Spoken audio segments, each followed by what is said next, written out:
सुनिता ओ सुनिता हजुर खै आज त साह्रो थाक्यो एक गिलास तातो चिया ल्याउ न है हुन्छ म ल्याउँदैछु ए आइपुग्नु भयो ए आइपुग्यो आज त साह्रै थाक्यो बेसी केही काम थिएन अफिसमा तपाईँ पुरा थाकेर आउनु भएको छ है तपाईँ खुसी हुने खबर सुनाउँछु ल कस्तो खुसी खबर भन्छु नि दिपा दिपा एकछिन आइज नानी हजुर आमा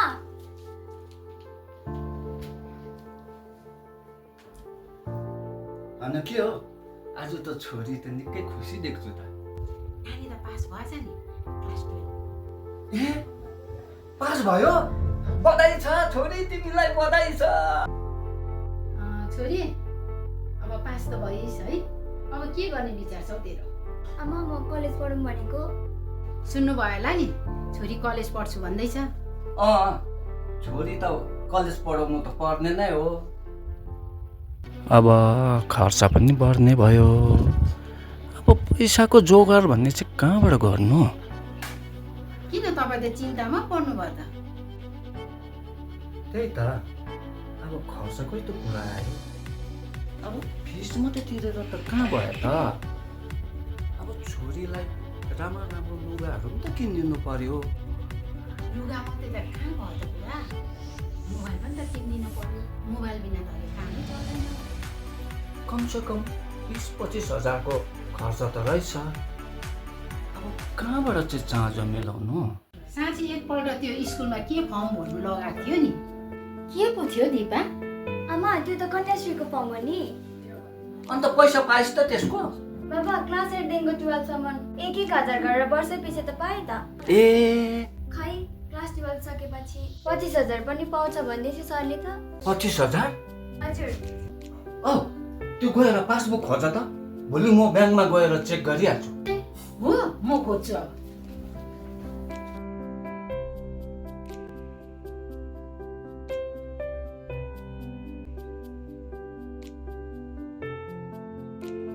आमा पाएँ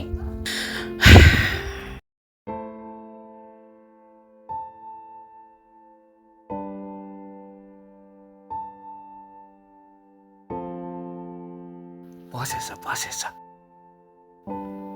अब त्यसलाई यो लुगा पनि त किन्ने नै पर्यो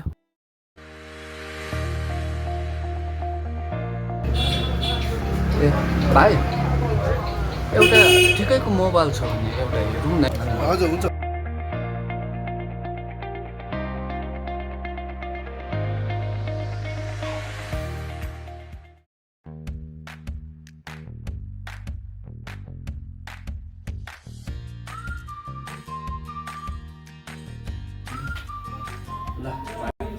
आमा मेरो आज फर्स्ट डे कलेजको आशीर्वाद दिनुहोस् के माने हुनु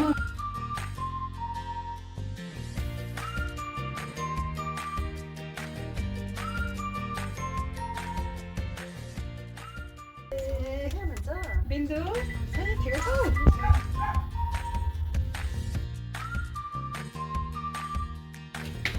नमस्ते बडी नमस्ते बडा नमस्ते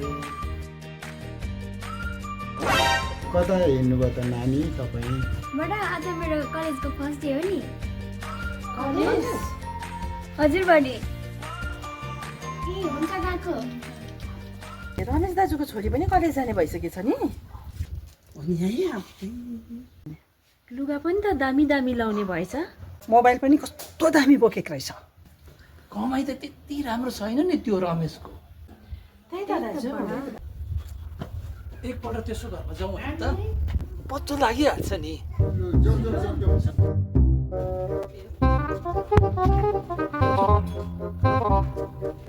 रमेश भाइ, ओ रमेश भाइ,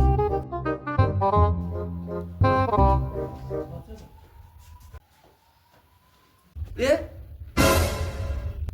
दाजुहरू पो रहेछ त। आउनुहोस् न, आउनुहोस् भित्र आउनुहोस्।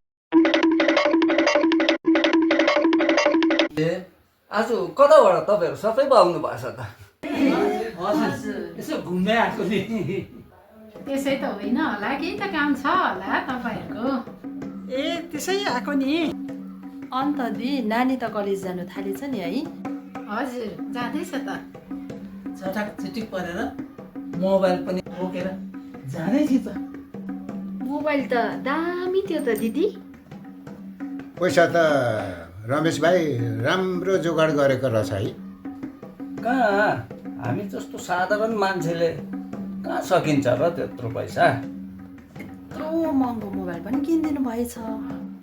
अन्त यत्रो पैसा कसरी म्यानेज गर्यो? त्यही त बहिनी, त्यो त कन्याश्रीको देन हो नि। कन्याश्री? दिदी कन्याश्री चाहिँ के हो? ए बहिनी, यो कन्याश्री चाहिँ नि गभर्मेन्टको एउटा स्किम हो। कस्तो स्किम हौ? हेर्नुहोस् दिदी, यो कन्याश्री भन्ने चाहिँ नि K1 र K2 हुन्छ।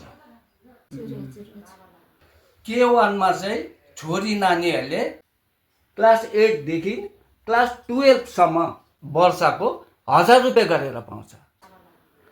र K2 मा चाहिँ क्लास 12 सकेपछि लमसम 25,000 पाउँदो रहेछ। यो कन्याश्रीले गर्दा हाम्रो नानीले पनि 25,000 पायो। अन्त मेरो नाति क्लास 1 मा पढ्छ। छोराहरूको लागि चाहिँ के स्किम छ कि छैन हौ? ए त्यो छोरा होस् कि छोरी होस्, जोसुकै होस् न, क्लास 1 देखिको क्लास 10 सम्म पनि त स्किम छ। के स्किम छ भाइ? माइनोरिटी नानीहरूलाई नि वर्षको 1000 रुपियाँ पनि दिँदै रहेछ नि त। त्यो चाहिँ कस्तो नानीले पाउँछ हौ? त्यो चाहिँ नि क्रिस्चियन, बुद्धिस्ट, मुस्लिमहरूले चाहिँ वर्षको 1000 रुपियाँ पाउँछ। त्यो स्किमलाई चाहिँ नि आइकेश्री भन्दो रहेछ हौ। यस्तो स्किमहरू त धेरै रहेछ। मेरो छोरीको पनि बिहा गर्नु परिरहेको छ। अन्त यसको बिहाको लागि केही स्किमहरू छैन? त्यो त मलाई पनि याद भएन। म बडा बाउलाई सोधिदिन्छु नि।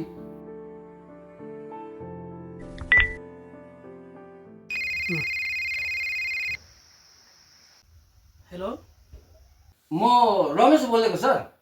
ए रमेश भाइ, भन्नुहोस् के थियो?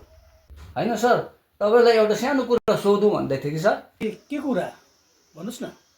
यो छोरी चेलीले पनि बिहा गर्दाखेरि कुनै सहुलियतहरू पाउने यस्तो कुनै स्किम छ सर? ए छ त, रूपश्री। हजुर हजुर। त्यो स्किम वेस्ट बेङ्गालमा बस्नेहरूको लागि हो। यो स्किममा चाहिँ घरको मासिक आय 1.5 लाखभन्दा कम्ती हुनुपर्छ। यसमा चाहिँ केटीको उमेर 18 वर्ष पुरा पुगेको हुनुपर्छ। केटा 21 वर्षको हुनुपर्छ। बिहे गरे पश्चात अफिसमा गएर फर्म भरिसकेपछि छोरी मान्छेको एकाउन्टमा 25,000 रुपियाँ पस्नेछ। ए सर, हुन्छ हुन्छ सर, तपाईँलाई धन्यवाद है सर। हुन्छ हुन्छ सर। सुन्नुभयो त तपाईँहरूले रूपश्रीको बारेमा? हजुर हजुर हजुर बुझ्यो।